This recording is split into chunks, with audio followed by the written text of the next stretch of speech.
नबी करीम अलैहिस्सलाम नमाज पढ़ा रहे थे, जोहर की नमाज थी, असर की नमाज थी। सही मुस्लिम में मौजूद है। हजरत अबू हुरैरा फरमाते हैं नमाज पढ़ाते पढ़ाते नबी पाक ने कदम आगे किया, नमाज पढ़ाते पढ़ाते कदम आगे किया और यूं हाथ उठाया फिर वापस कर लिया। अब नमाज पढ़ के ना तो सलाम फेरा तो सहाबा अर्ज करने लगे या रसूल अल्लाह सल्लल्लाहु अलैहि वसल्लम, वो नमाज में पैर भी आगे किया तो हाथ भी उठाया, तो वजह क्या थी? अब पहला सवाल तो यह है कि आप लोग नमाज पढ़ रहे थे या हुजूर को देख रहे थे? तो सहाबा तो पहले ही बताते हैं कि भाई हम तो पहली साफ में नमाज इसलिए पढ़ते थे कि नमाज भी होती रहती थी और चुपके चुपके महबूब की दीद भी होती रहती थी।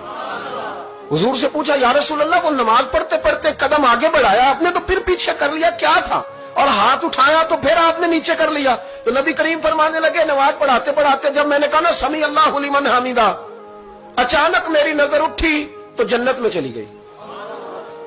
नजर उठी तो जन्नत में, तेरे लिए 2-4 कदम अर्श बरी है।